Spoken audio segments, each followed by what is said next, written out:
ओम शांति। वाणी चल रही थी 5 जुलाई 1968।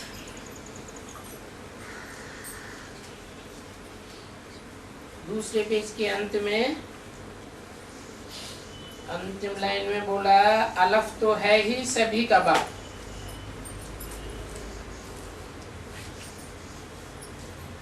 और जो सभी का बाप है वो ही हमको पढ़ाते हैं।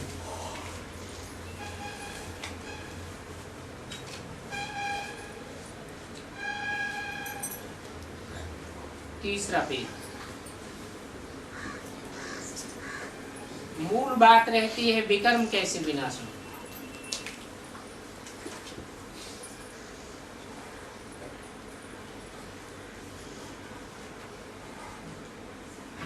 विकर्म विनाश के लिए ही आत्मा बुलाती है और बुलाती भी है शरीर के द्वारा।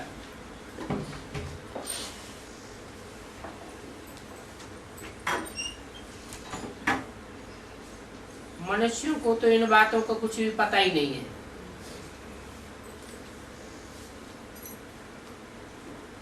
कि आत्मा बिना शरीर के कोई भी पुरुषार्थ नहीं कर सकती। तुम बच्चों की बुद्धि में ये रहता होगा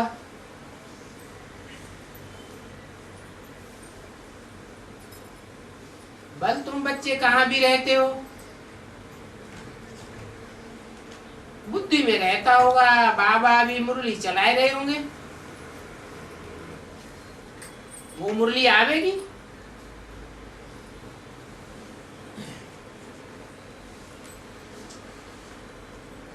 बाहर की दुनिया में ऐसे ख्यालात चलेंगे और यहाँ तो तुम बाप के सन्मुख हो।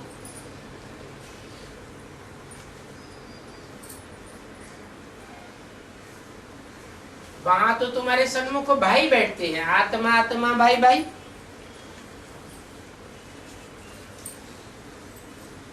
और यहाँ सन्मुख बैठते हो तो जरूरी ये रथ भी याद आवेगा।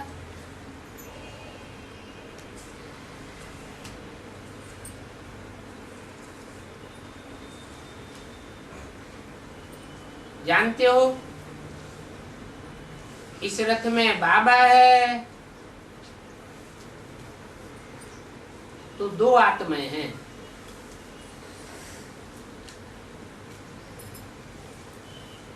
एक शिव की आत्मा और एक वो शिव सुप्रीम सोल ज्योति बिंदु बाप जिसमें बैठा है।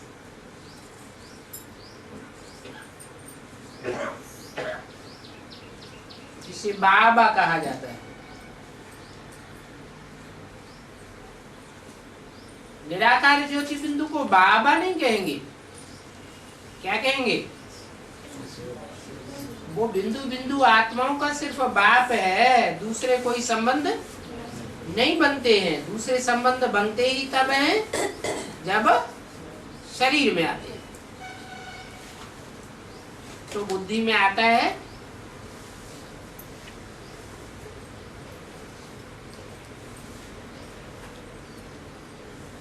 कि 2 आत्माएं हैं,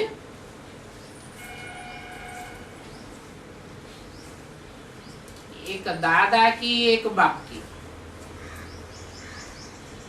कई नए बच्चे होंगे जो मुझते होंगे कि बाबा को कहाँ याद करें, कैसे याद करें। अभी तुम बच्चे तो समझते हो। अगर तुम बच्चों को मालूम हो जावे कि बाबा अभी मधुबन में नहीं है तो फिर मिलने के लिए कोई नहीं आवेगी।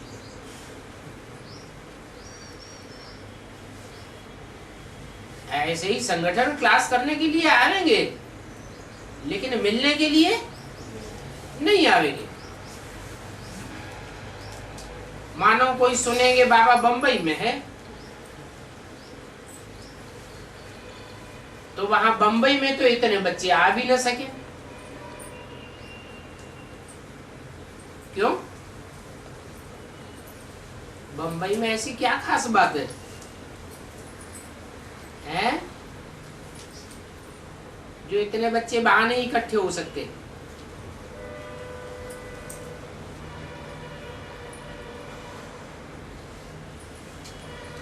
इस समय की वाणी है 68 की वाणी है, जिस समय मिनी मधुबन में वाणी नहीं चल रही थी। कहाँ चल रही थी? महामधुबन में। तो बंबई में तो इतने बच्चे आ नहीं सकते,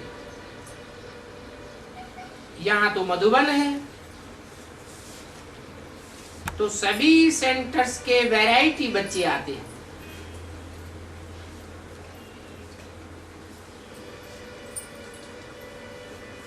वो भी संभाल के आते हैं। यहाँ तो है ही बच्चों के लिए निवास स्थान।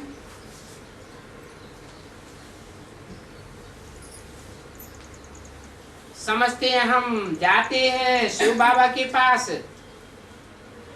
इस रथ के द्वारा मिलने के लिए। फिर भी पहले पहले तो अपन को आत्मा समझना है।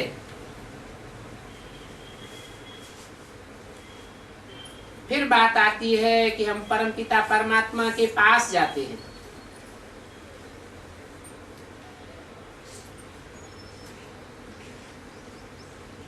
और वो परमपिता परमात्मा तो ऊपर में रहते हैं, माना नीचे नहीं है। नीचे होते हुए भी मन बुद्धि की स्टेज से ऊपर में रहते हैं, वहां आत्माएं जा सकती हैं। शरीर तो जा नहीं सकते। और ये परमपिता परमात्मा भी रथ बिगड़ तो बात कर न सके। परम धाम में रथ होते भी नहीं,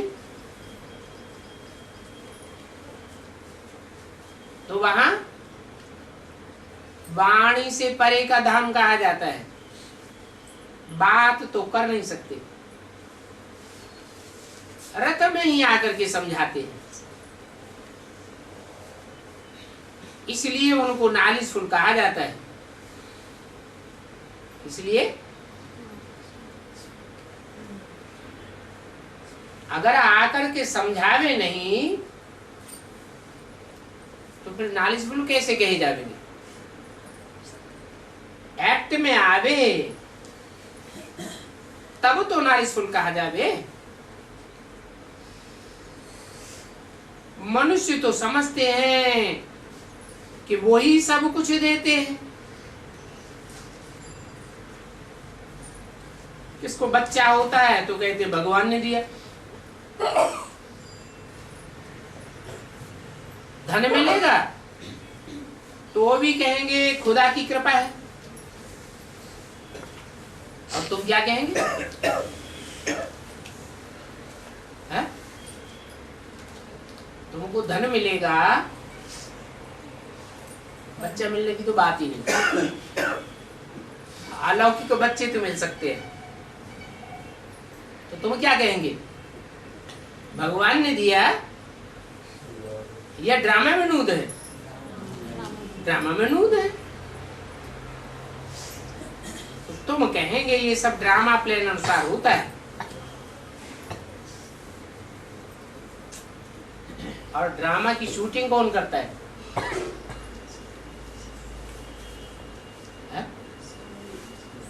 ड्रामा की शूटिंग करवाता कौन है और करता कौन है? इस संगम युग में ही बाप है डायरेक्टर, वो शूटिंग करवाता है और हम बच्चे ड्रामा शूट करते हैं। और शूट भी वैसा ही करते हैं जैसा कल पूर्व में किया होगा। हमारी आत्मा में नूद है।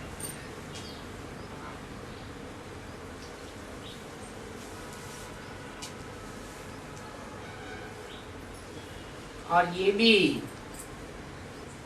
कि स्वर्ग किसको कहा जाता है,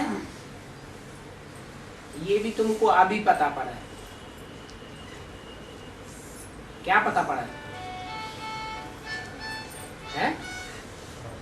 पहले नहीं स्वर्ग बोलते थे,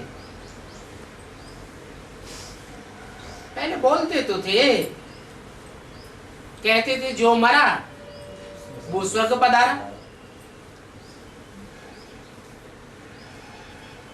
तो समझते थे स्वर्ग कोई ऊपर में है।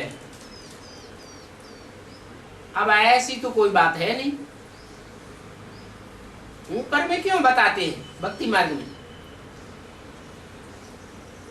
क्योंकि देवताएं देह अभिमान की नीची स्टेज में नहीं रहते, वो तो सदैव आत्मिक स्थिति की ऊंची की स्टेज में रहते हैं। इसलिए स्वर्ग को ऊपर बताई दिया है।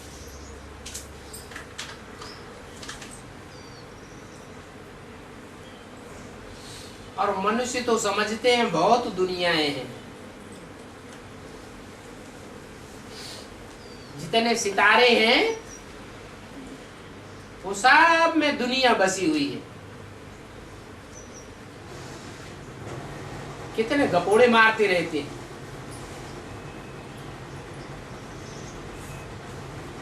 तो जो मनुष्य समझते हैं कि बहुत दुनियाएं हैं,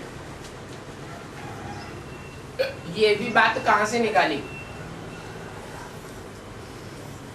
अरे संकल्प में आता है, संकल्प का बीज पड़ा है,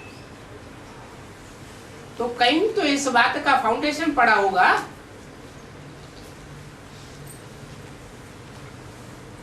संगम युग में ही इस बात का भी फाउंडेशन पड़ता है।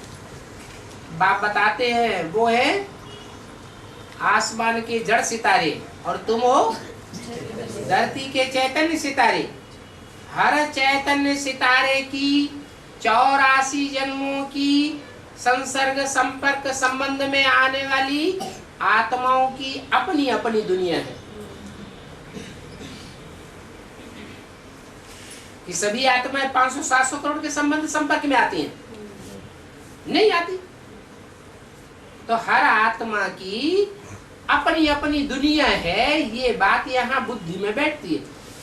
तो वहां भी कहने लगे उन सितारों में दुनिया है।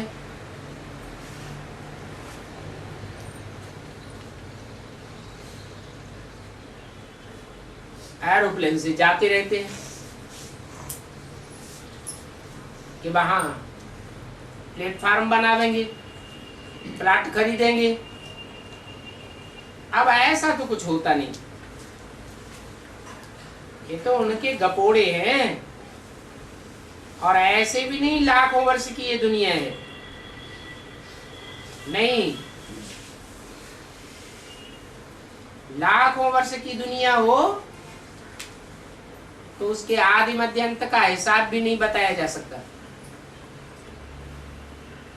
बाप समझाते हैं जब कलयुग का अंत और सतयुग की आदि होती है तब मैं आता हूं।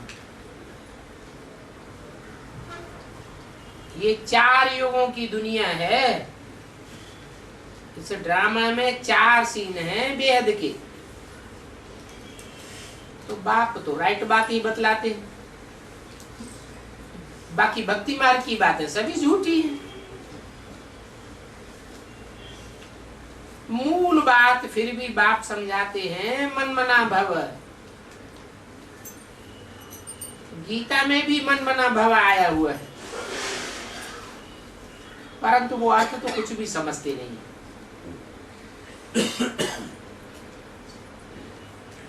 अभी बाप बतलाते हैं कि मन मना भव का अर्थ क्या है। देह सहित देह के साथ संबंधों को त्याग दो, आत्मिक स्थिति में स्थित हो जाओ।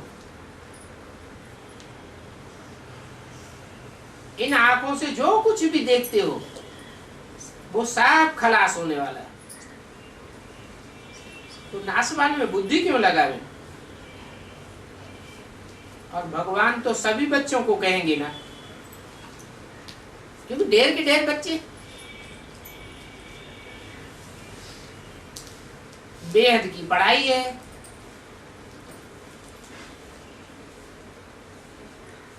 और बाप तो जो बेहद की पढ़ाई पढ़ाने वाला है वो कोई पुस्तक आदि रेफर नहीं करते हैं। पुस्तक आदि पढ़ करके पढ़ाते हैं क्या?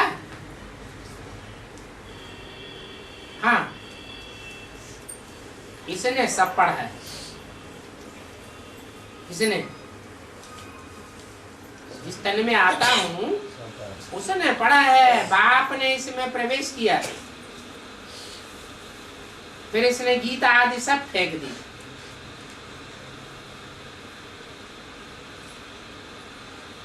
तो गुरुओं को भी छोड़ दिया।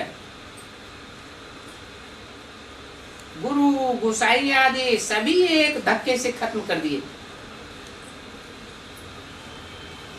बाबा ने कहा ये सब गुरु गुराएं, गुरु गोसाई, गीता आदि शास्त्र ये भक्ति मार्ग के। ज्ञान मार्ग में कोई शास्त्र होता ही नहीं है।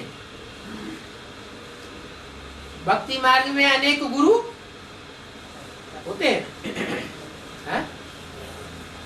भक्ति मार्ग में तो अनेक गुरु होते हैं, लेकिन ज्ञान मार्ग में एक गुरु होता है या अनेक गुरु होते हैं? अनेक गुरु होते हैं। अच्छा, बीके वाले वहां एक गुरु है कि अनेक गुरु है? वो है ही भक्ति मार्ग की शूटिंग। भक्ति मार्ग में एक गुरु मर जाता है तो दूसरे को गद्दी पे बैठा देते हैं, फिर जैसे वो बताता है वैसे वैसे चलते रहते हैं। गलत बताए तो भी चलना है, अच्छा बताए तो भी चलना है। भेड़ चाल है भक्ति मार्ग की। आगे ये बातें बाबा नहीं समझा देते क्या है कि ब्राह्मणों की दुनिया में भी भक्ति मार्ग की शूटिंग होती है। अभी कहते हैं, तुम कहेंगे कि बाबा तुमने पहले ये बातें क्यों नहीं बताई?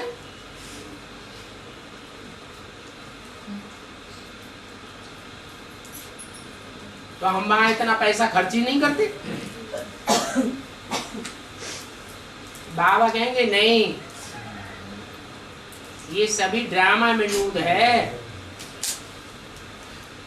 आगे चल करके तुमको और नई नई बातें सुनाते जाएंगे। अभी तो थोड़ी बातें बताइए। तुम प्रैक्टिकल में भी उन बातों को देखते रहेंगे, ऐसे नहीं कि थ्योरी में सुनावेंगे और समझावेंगे बस हो गया। नहीं, उन बातों को प्रैक्टिकल जीवन में भी तुम देखेंगे। इन आंखों से तुम बच्चों को देखना है। क्या मान लो विनाश की बात सुनाते हैं तो जो भक्त आत्माएं होंगी वो आखिरी दुनिया का विनाश इन आंखों से नहीं देख सकेंगी, और तुम बच्चे इन आंखों से सारी दुनिया का विनाश देखेंगे। और विनाश भी पुरानी दुनिया का, और स्थापना नई दुनिया की देखेंगे। नई दुनिया जहां देखेंगे वहां जय जयकार होगी, और पुरानी दुनिया में क्या होता रहेगा? हाहाकार होता रहेगा। ये सब बातें तुम प्रैक्टिकल में देखेंगे क्या? अच्छा, बाबा ने नई दुनिया और पुरानी दुनिया की बात सन 76 के लिए नहीं बोली थी? है? बोली थी या नहीं बोली थी? बोली थी। तो सन 76 में कोई हाहाकार और जय जयकार हुआ क्या? नहीं हुआ। सन 76 से ही ब्राह्मणों की दुनिया में विनाशकारी दुनिया ढेर की ढेर एक तरफ, और नई छोटी सी ब्राह्मणों की दुनिया दूसरी तरफ हो गई। छोटी सी दुनिया में जय जयकार, खुशियां ही खुशियां आने लगी। बाप का परिचय मिला, बाप को पहचाना और जय जयकार होने लगी। और पुरानी दुनिया वाले ब्राह्मण क्या करने लगे? वो हाहाकार करने लगे। हाँ, पहले हर काम सूक्ष्म में होता है, फिर बाद में स्थूल में भी होता है। बाकी हनुमान, सूंड वाला, गणेश, ये सब भक्ति मार्ग की बातें हैं। ये प्रैक्टिकल बातें नहीं है। तो कोई हनुमान होगा लंबी पूंछड़ी वाला, या कोई गणेश होगा लंबी सूंड वाला, नहीं। इन सब बातों में बुद्धि से टैली करना पड़ता है।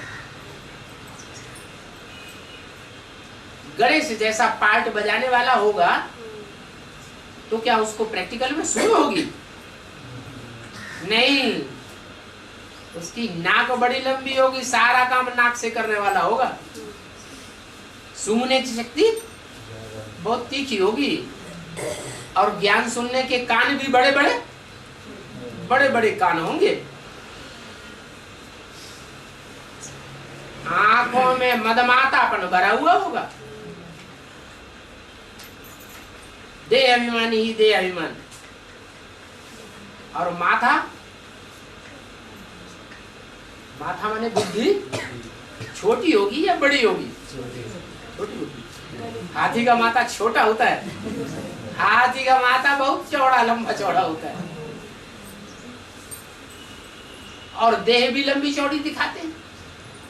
क्या मतलब हुआ? है? देह भान बहुत भरा रहता है।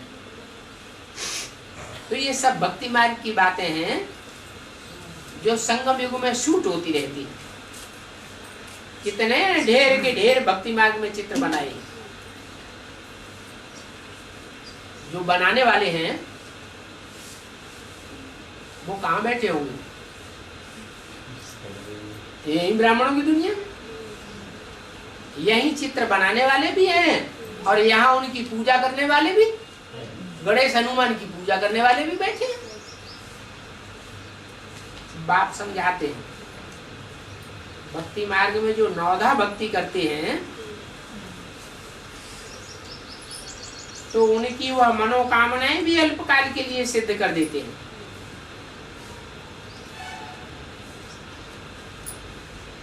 वो पूरी करना भी ड्रामे में नूद है। बाबा साक्षात्कार कराते रहते हैं, वो भी ड्रामा में नूद है। क्या? एक तरफ कहते हैं साक्षात्कार बाबा कराते हैं, दूसरी तरफ कहते हैं ड्रामा में नूद है। बगैर ड्रामा में नूद हुए साक्षात्कार भी नहीं करा सकते। कब कब बच्चे मुझते हैं, कहते हैं ये भोग आदि लगाना तो रंग है, फिर क्यों भोग लगता है?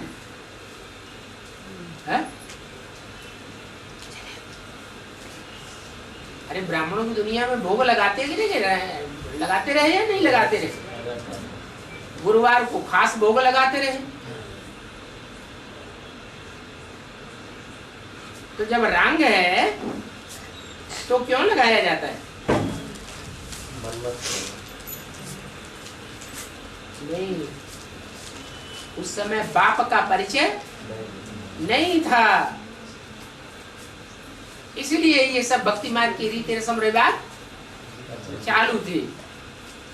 अभी तो बाप का परिचय मिल गया तो भोग आदि लगाने की बात खत्म हो जाती है।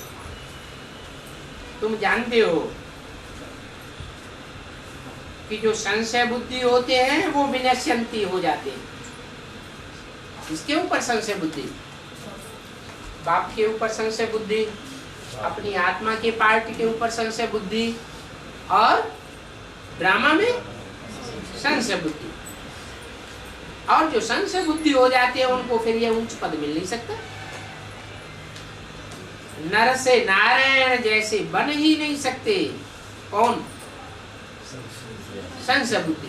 विनश्यंति का मतलब ये नहीं कि शरीर से खत्म हो जाते हैं, उनका पद भ्रष्ट हो जाता है, विनाश नहीं हो जाते। बाकी एम ऑब्जेक्ट का जो पद है वो मिल नहीं सकता। अनेक प्रकार के संशय आते हैं। अभी इन बातों में संशय लाने की तो दरकार ही नहीं है। किन बातों में? कौन सा मिसाल दिया? अभी कौन सी बात का मिसाल दिया? भोग लगाने को। कि भोग आदि क्यों लगाते हैं जब रंग है तो? अभी संशय नहीं आता है। उस समय भोग आदि इसलिए लगाते थे, लगाने वाले लगाते थे, पैसा देने वाले पैसा भी देते थे, खाने वाले खाते भी थे। इसलिए उस समय बाप का परिचय नहीं था। तो इन बातों में संशय लाने की दरकार नहीं है। और तो कुछ भी नहीं समझते हो। बाप में तो कब संशय नहीं आना चाहिए? क्या ब्राह्मण में संशय आ जाए, आत्माओं के पाठ में भी संशय आ जाए, लेकिन बाप में तो कब संशय नहीं आना चाहिए? कोई पूछते हैं यह बात कैसे हो सकती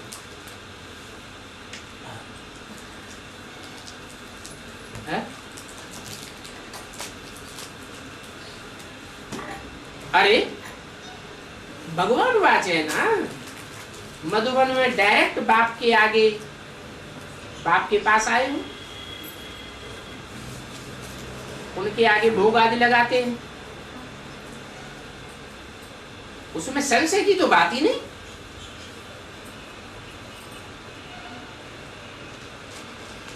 ये भी बताते हैं योग से ही विकर्म विनाश होंगे।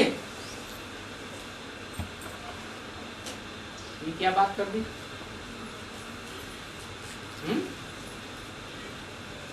मधुबन में डायरेक्ट बाप के आगे आते हैं, बाप के पास आए, उनके आगे भोग आदि लगाते हैं। डायरेक्ट बाप के पास आए फिर भोग आदि लगाते हैं, उसमें संशय की बात नहीं। और अभी ऊपर क्या बोला है? भोग आदि लगाना रंग है तो क्यों लगाया जाता है? इसलिए लगाया जाता है कि उस समय है? हाँ, उस समय बाबा था ही नहीं, बाप पर निश्चय बुद्धि होने की बात पैदा ही नहीं होती। बाप पे संशय तो आ ही नहीं सकता। अगर बाप है तो है, और फिर यहां मधुबन में तो डायरेक्ट बाप है। बाप के पास आए हो, उनके आगे भोग लगते हैं, उसमें संशय की बात नहीं है। ये क्यों? पहले भोग लगता था उसमें संशय की बात थी, और अब जब डायरेक्ट बाप आया हुआ है तो संशय की बात नहीं। क्यों?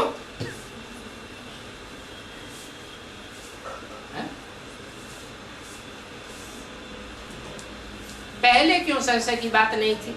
कि पहले क्यों संशय और अब संशय की बात क्यों है? नहीं, जिस बाप की हम बात करते हैं वो बाप साकार आया हुआ है या निराकार ज्योति बिंदु बाप आया हुआ है? साकार में तो आया हुआ है, लेकिन ओरिजिनल है क्या? वो जनमण के चक्र में आने वाला साकार है ओरिजिनली, या सदैव ही निराकारी स्टेज वाला है? सदैव ही निराकारी स्टेज वाला है। उस समय भोग लगाते थे, परंतु उस समय तो बाप प्रैक्टिकल में था ही नहीं, माँ थी। तो भोग लगाना रंग था, भक्ति मार्ग की बात हो गई। और इस समय डायरेक्ट बाप के रूप में आया हुआ है।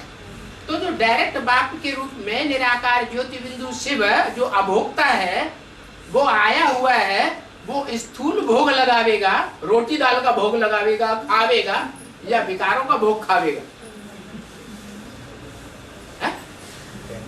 कौन सा भोग लेने आता है? वो तो विकारों को अर्पण कराने आता है। जो 36 प्रकार के भोग लगाते हो वो खाता है क्या? वो तो नहीं खाता।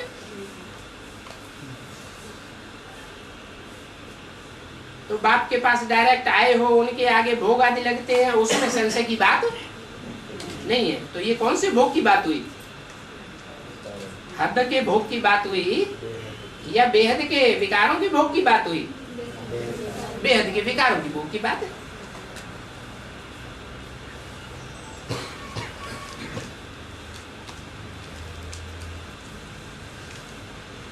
इन बातों में संशय मत लाओ। योग से ही विकल्प विनाश होगा।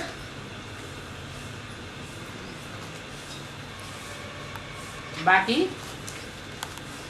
भक्ति मार्ग में भोग आदि लगाते हैं, उनसे कुछ फायदा नहीं, खुद भी समझते हैं, फिर भी संशय उठाते हैं। कहेंगे संशय बुद्धि विनश्यन्ति। ऐसे संशय बुद्धि स्वर्ग में भल आवेंगे क्या? ऐसे नहीं स्वर्ग में नहीं आवेंगे, स्वर्ग में भल आवेंगे परंतु ऊंच पद नहीं पावेंगे। पद का विनाश हो जाता है। तुम तो हाथ उठाते हो, बाबा हम नर से नारायण बनेंगे। आगे भक्ति मार्ग में सत्यनारायण की कथा भी सुनते थे, वो था भक्ति मार्ग। अभी तो तुम्हारा है ज्ञान मार्ग। वहां कथा सुनते थे लेकिन नर से नारायण बनता कोई भी नहीं है। और यहाँ तो तुम सच्ची सच्ची कथा भी सुनते हो और सच्चम सच नर से नारायण जैसे बनते भी हो। वहां तो जो कथा सुनाते हैं वही झूठी सुनाते थे, तो बनने की बात ही नहीं। तो कोई भी बात में संशय आता है तो पूछना चाहिए। बाप तो सभी कुछ समझाते रहते हैं। जो कुछ चलता है सब ड्रामा में नूत है। तो तुम और किसी को नहीं देखो।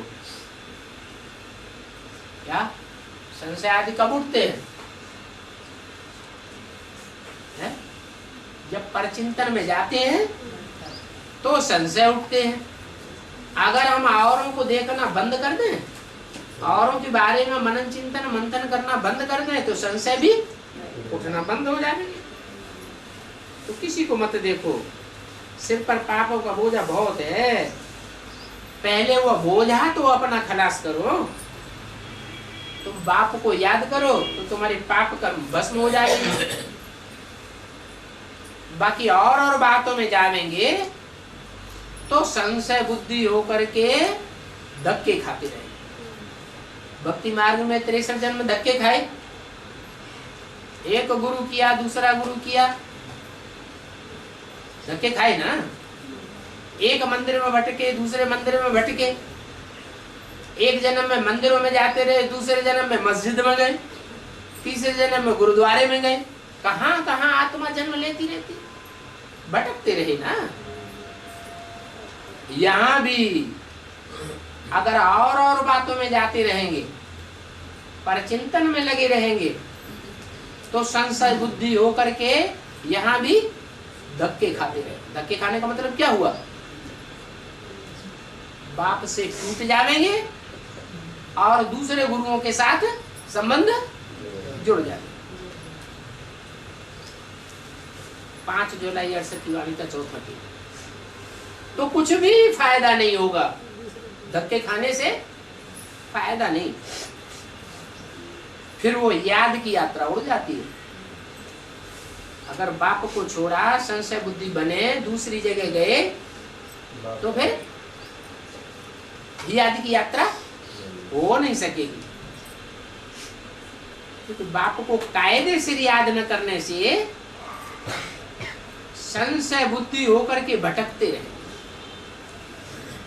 कायदे से का मतलब क्या हुआ है? कायदे से याद करना क्या होता है और बेकायदे से याद करना क्या होता है? ब्रह्मा के तन में याद किया तो कायदे से याद किया या बेकायदे याद किया है? अरे बेकायदे क्यों? याद नहीं करना। जैसे भी याद करेंगे वैसे खुद बनेंगे। ब्रह्मा भूत प्रेत बने तो हमको भी भूत प्रेत बनना पड़ेगा। उनका हार्ट फेल हो गया, हार्ट कमजोर हो गया तो हमारा भी हार्ट कमजोर होता रहेगा। तो ये बेकायदे याद हो गई। अच्छा, ब्रह्मा की ही ये बात हो गई तो और ब्रह्मा कुमार कुमारियों को गुरु बनाकर याद करने की तो बात ही नहीं था। आज यहाँ एक बात करेंगे, यहाँ ज्ञान में आए, निश्चय बुद्धि बने तो यहाँ आकर के एक बात करेंगे, पर जब यहाँ से टूट जाएंगे तो वहां जाकर दूसरी बात करेंगे। उनका ज्ञान ही सारा बदल जाता है। डिससर्विस बहुत कर लेते हैं, सत्यानाश हो जाती है। क्या होती है सत्यानाश होना? मन जब झूठी बातें दूसरी जगह जाके सुनावेंगे तो सत्य का नाश किया या सत्य को आबाद किया? सत्य को नाश कर दिया। माना वो सत्य की सच्ची दुनिया में नहीं आवेंगे। अभी अभी निश्चय बुद्धि, अभी अभी संशय में आ जाते। भक्ति वाले मनुष्य बहुत फटकाते हैं। क्या भक्ति वाले कौन है? ज्ञान वाले कौन है? पता कैसे चले? मुख्य पॉइंट कौन सा जिससे ये पता चले कि ये भक्ति वाला है, ये ज्ञान वाला है?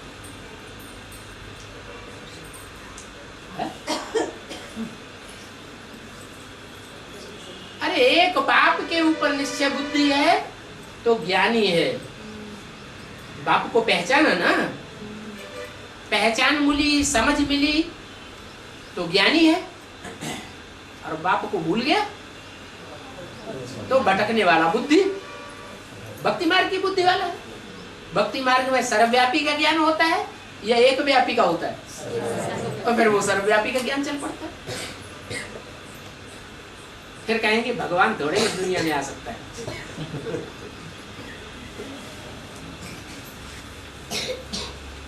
यहाँ आकर और बात करते थे, वहां जाकर दूसरी बात करने लग पड़ते। कहेंगे भगवान इस दुनिया में नहीं आ सकता, वो तो निराकार है। ये सभी बातें गपोड़े हैं। थोड़ा सा संशय आया तो बाहर की दुनिया में जाकर के उल्टा ही बतावेंगे। सारी की हुई कमाई चट हो जाती है। कैसे? यहाँ आते हैं तो बाप का दूसरों को परिचय देते हैं, सच्चाई की कमाई होती है। और बाहर की दुनिया में चले जाते हैं संशय बुद्धि होकर के, तो जो यहाँ कमाई की है वहां जाने से कमाई चट क्यों हो जाती है?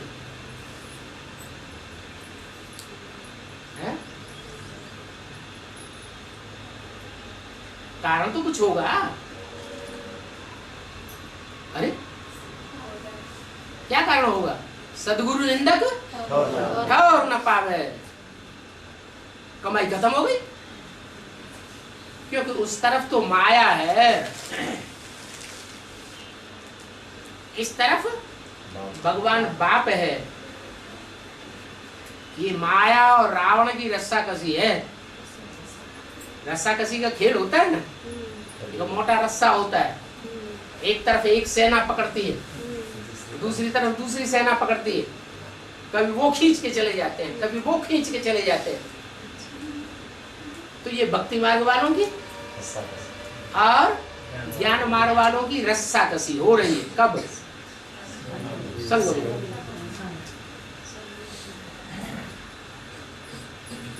तो देखो माया डिसर्विस बहुत कराती है। एकदम थप्पड़ लगाई देती है जोर से, जोर से थप्पड़ किसी को लगे तो मोड़ा इधर घूमेगा कि इधर, जिधर थप्पड़ लगेगा उधर मोड़ा घूम जावे। तो जोर से थप्पड़ लगाती है और राम से विमुख करके मुख रावण की तरफ मोड़ देती है। ऐसे ऐसे बहुत आते हैं। फिर आकर के देखो क्या क्या, जब चले जाते हैं तो क्या क्या करते रहते हैं। कोई तो अच्छी रीति समझते हैं, बरोबर ये तो बाप ही हमको पढ़ाई पढ़ाए रहे। फिर कोई का संशय टूट जाता है, संशय टूट जाता है तो और ही सत्यानाश हो जाती है। ये और ही क्यों कहा?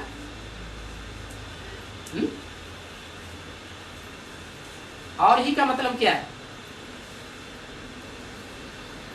अरे 63 जन्मों में तो सत्यानाश हुई थी आत्मा की। फिर जब बाप के बनते हैं तो कुछ प्राप्ति होती है, सच्चाई मिलती है, सच्चिदानंद के मालिक भी बनते हैं। फिर जब टूट जाते हैं तो जितनी पहले सत्य की तरफदारी की थी उतनी ही सत्य का विरोध करते हैं। माने 63 जन्मों में जितने ज्यादा नीचे नहीं गिरे थे उससे जास्ती नीचे फिर गिर जाते। क्यों? क्योंकि भक्ति मार्ग में तो पाप करते हैं तो 1 गुना फल मिलता है, और यहाँ ज्ञान मार्ग में अगर पाप करते हैं ज्ञान में आने के बाद तो फिर 100 गुना पाप का बोझ चढ़ जाता है। तो फिर तो और ही नीचे गिरेंगे या ऊंचे उठेंगे। दूसरों को भी सत्यानाश करते हैं तो अपनी भी सत्यानाश करते हैं। थोड़ी बात में संशय हुआ तो एकदम माया के संग हाथ में आ जाते हैं। फिर माया भी अच्छी रीत से बाप से विमुख करती है। एक बार माया की पकड़ में आ गए तो फिर माया उनको अच्छी तरह से फटकारती है, अच्छी तरह से बाप का बेमुख कर देती है। ऐसों को फिर बाप याद नहीं आ सकता, मुर्दे के मुर्दे ही रह जाते हैं। मुर्दे मन मुर्दे क्यों कहा?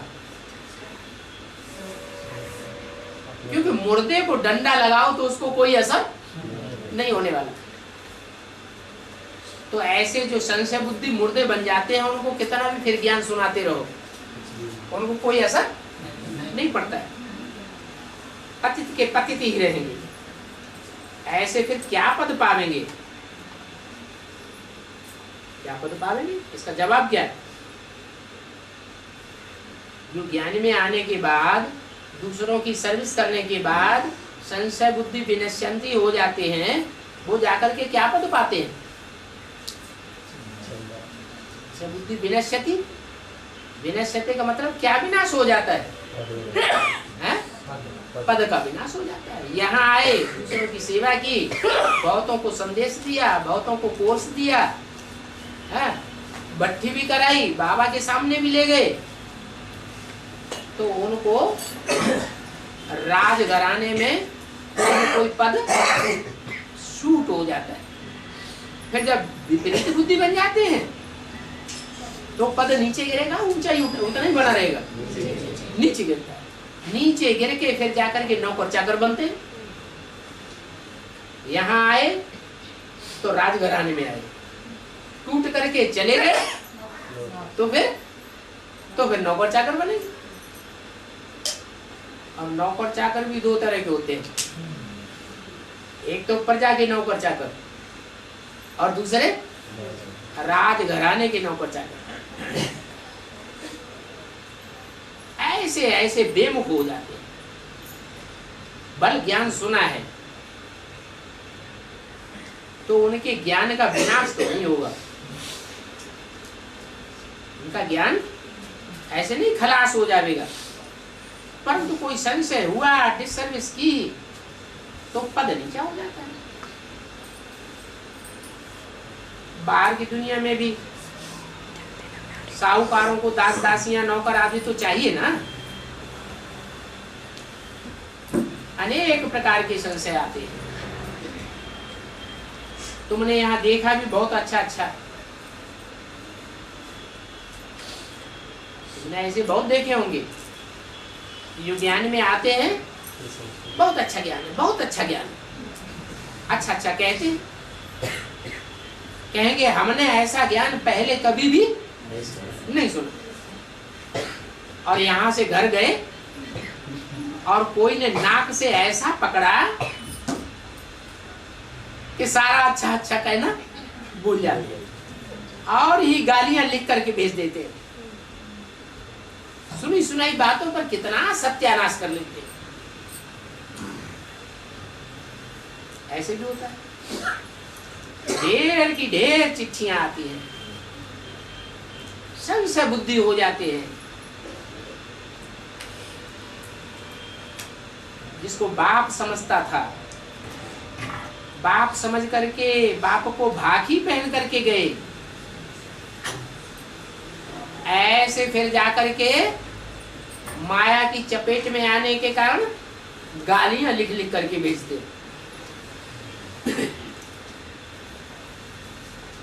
बाप कहते हैं दास दासियां नौकर चाकर जाकर के आदि जाकर के बनेंगे, नहीं तो कहां से आवेंगे।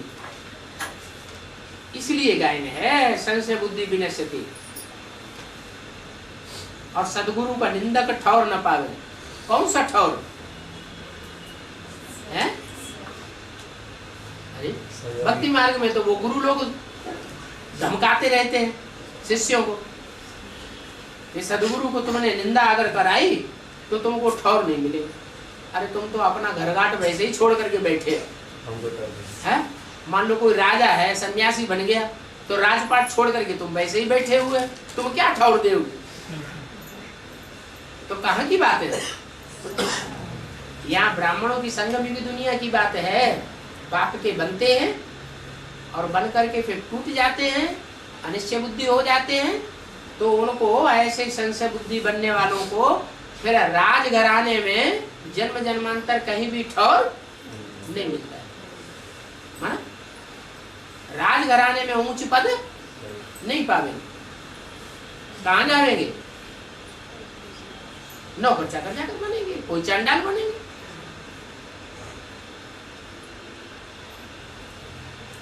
ऊंचते ऊंच ठौर तब पा ही नहीं सकते। एक बार गिर गए तो उतना ऊंच ठौर फिर नहीं पा सके। जैसे कर्म करते हैं वैसे ही कर पाते।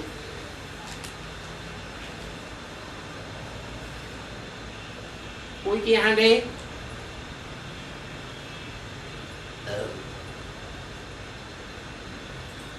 अपने धंधे आदि में संग के रंग में आकर सभी भूल जाते हैं। कुछ डिसर्विस करते हैं, निंदा आदि कराते हैं। उनके लिए बाप कहते हैं सदगुरु निंदक ठौर न पाए। सदगुरु के बच्चों को भी निंदा नहीं करनी चाहिए।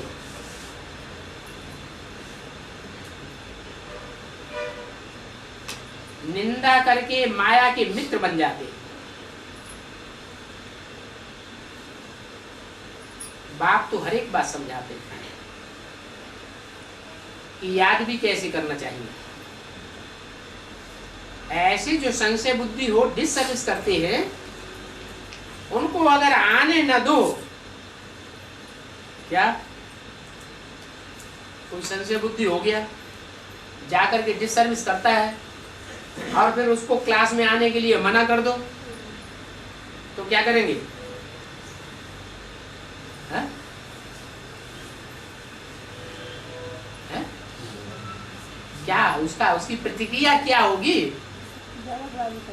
और ही ज्यादा ग्लानि करेंगे और ही डिसर्विस करने लग पड़ेंगे। दुश्मनी होती है ना। जितना बाप के मित्र हैं उतना फिर दुश्मन भी है। बाप के सभी मित्र बनते हैं।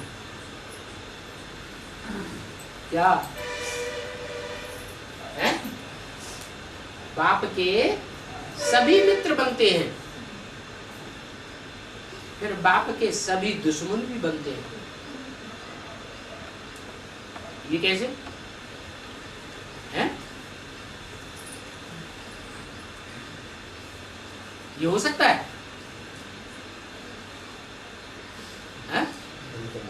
अच्छा, 8 बाप के मित्र भी बनते हैं जन्म जन्मांतर के, फिर अंतिम जन्म में जाकर जब अंतिम जन्म में दूसरे धर्म में कन्वर्ट हो जाते हैं तो दुश्मन भी बनते हैं। फिर ये क्यों कहा कि बाप के सभी मित्र बनते हैं और सभी दुश्मन बनते हैं? कौन से बाप के?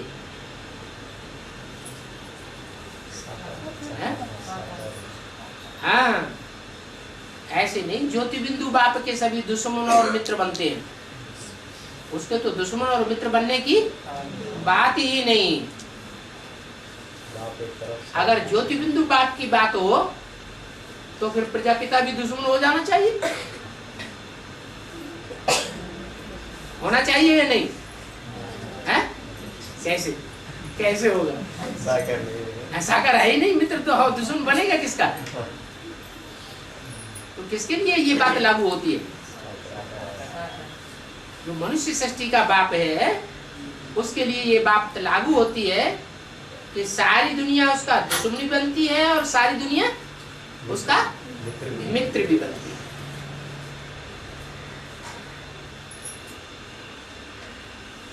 दुश्मन बनते हैं तो फिर क्या गालियां देने लग पड़ती है,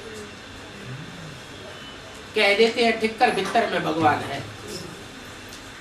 भगवान इस सृष्टि पर कभी आता ही नहीं, तो दुश्मन कह रहे ना, बाप को ही उड़ाई देते हैं, फिर बाप आकर उन्हों की सर्विस करते हैं। दूसरी तरफ फिर कहते हैं ठिक्कर भित्तर में, कुत्ते बिल्ले में, सभी में अल्लाह है। एक तरफ अल्लाह को याद भी करते हैं,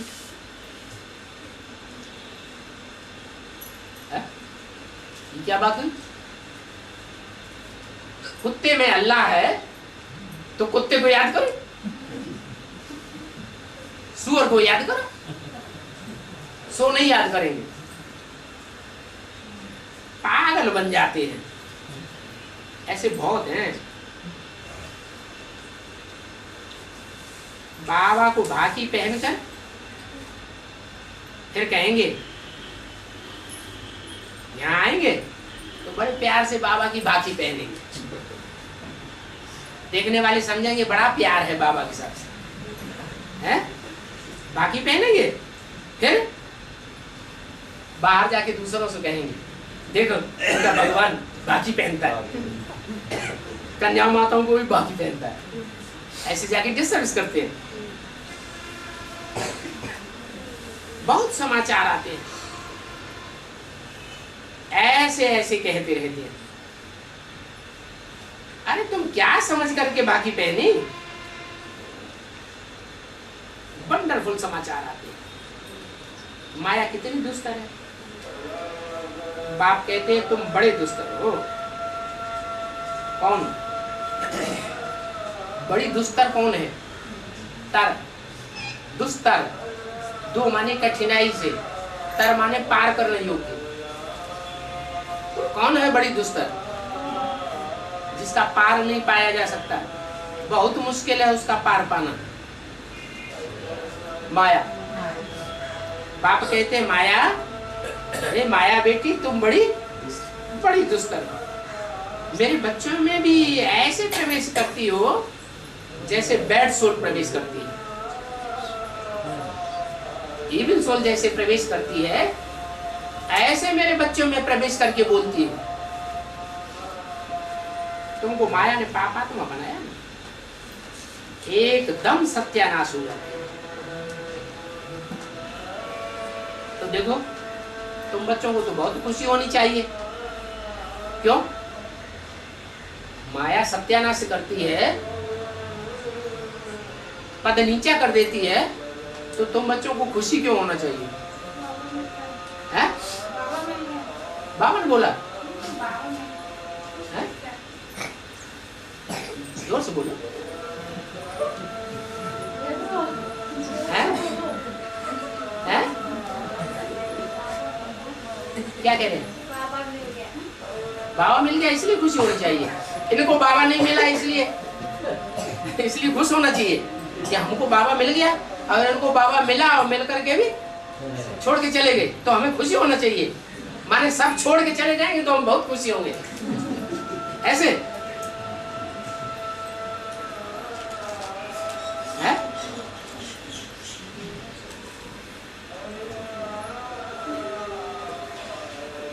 खुशी इसलिए होनी चाहिए कि जो छोड़ के चले जाते हैं और जिस सर्विस करते हैं, पहले सर्विस करते थे,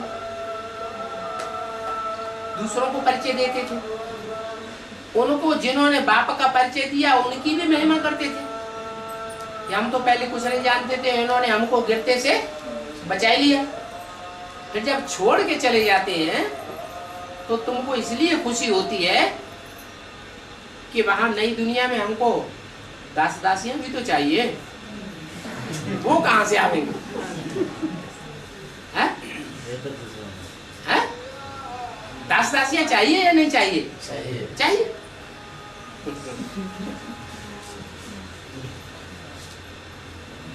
तो ऐसे वह पद जाकर के पाते हैं बाप से, या तो इतना ऊंच पद पाते हैं या एकदम नीच पद पा लेते हैं। तो देखो तुमको तो वहां लेटरिन आज सफाई करने वाले भी चाहिए ना? क्यों? ये खुशी होनी चाहिए। ये टूट गए तो हमारी सफाई आदि करेंगे।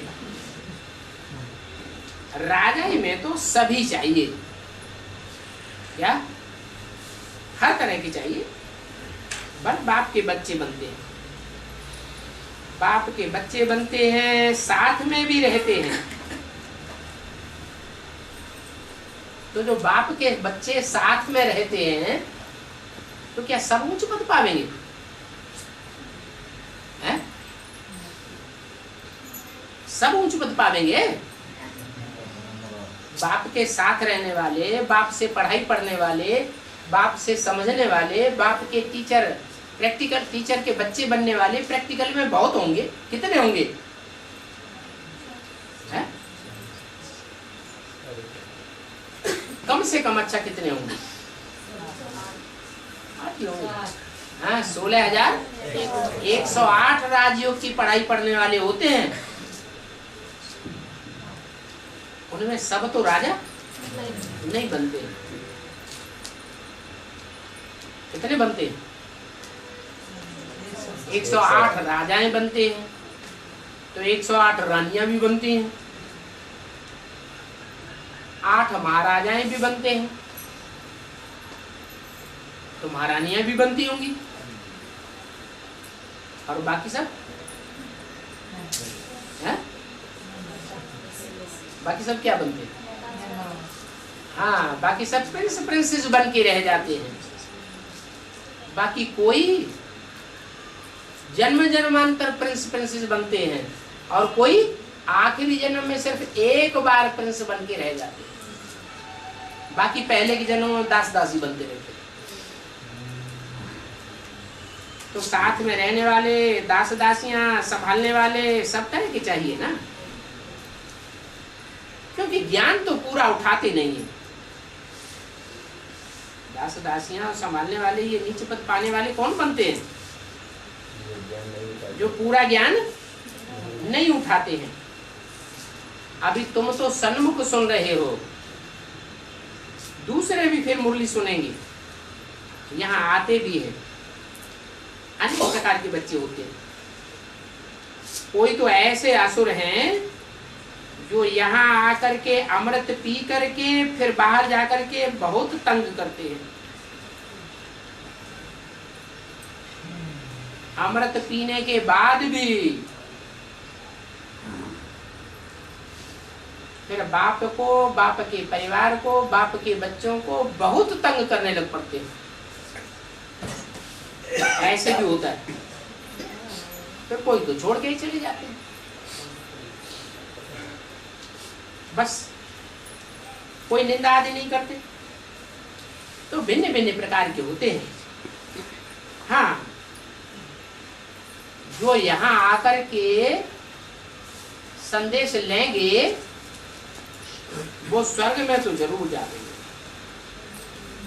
प्रजावर्ग में आ जाएंगे। सदगुरु की व उनके बच्चों की निंदा कराने वाले उनसे ठोर पाए नहीं सकते। सुनते भी रहते हैं, बाहर में जाते हैं तो माया भी देखती है। ये कच्चा है तो उन कच्चों से उल्टा काम करा देती है। बाहर गए और लगा माया का थप्पड़, फिर दर दर ग्लानि करने लग पड़ते हैं। तो ऐसे दर दर ग्लानि करने वाले भी स्वर्ग में आ जाएंगे। क्या मिसाल दो? एडवांस पार्टी, एडवांस पार्टी में कोई ऐसे हुए हैं?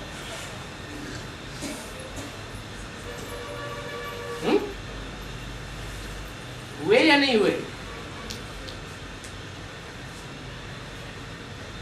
बाप के बच्चे बने और बाप की ग्लानि करने लग पड़े। घर घर में जाकर के बाप की ग्लानि की। वो भी कहाँ आ जाएंगे? वो भी स्वर्ग में आ जाएंगे। कैसे? कोई मिसाल हो तो बताओ। भक्ति मार्ग में चित्र भी बने हुए हैं। हाँ, राम के जो भाई हैं, 3 और भाई है ना, इस्लामी, बौद्ध, क्रिश्चियन। वो क्या करते हैं? पहले बाप को शुरुआत में पहचानते हैं, बाप के बच्चे बनते हैं, उनको सहयोग भी देते हैं, खूब लिटरेचर आदि भी छपाते हैं, चारों तरफ भेजते हैं, घर घर में जाके सर्विस भी करते हैं, बाप के साथ भी ऑल इंडिया टूर लगाते हैं। फिर बाद में घर घर में जाकर के ग्लानि करते हैं। ऐसी ग्लानि करते हैं जो घर घर में अखबार पहुंचते हैं ग्लानि के, जिनमें बाप की ग्लानि भरी हुई है। ऐसे भी स्वर्ग में आ जाएंगे। वो आके क्या पद पावेंगे? हैं? क्या पद बनेगा? अरे भक्ति मार्ग में कोई चित्र दिखाए जाते हैं कि नहीं? उन चित्रों में उनका पद भी दिखाया गया है। हाँ, राम के जो और 3 भाई हैं, उनमें कोई छाता लेके खड़ा हुआ है, कोई पंखा जला रहा है, कोई पाँव धो रहा है। चित्र तो दिए हुए हैं ना। कहाँ के चित्र हैं? संगम के चित्र हैं। तो देखो, वो स्वर्ग में तो आवेंगे, फिर वो पद कौन सा पावेंगे? पाई पैसे का पद पा लेंगे। क्या? बहुत छोटा पद हो जाता है। अच्छा, मीठे मीठे रूहानी बच्चों को रूहानी बाप दादा का याद प्यार, गुड मॉर्निंग, नमस्ते।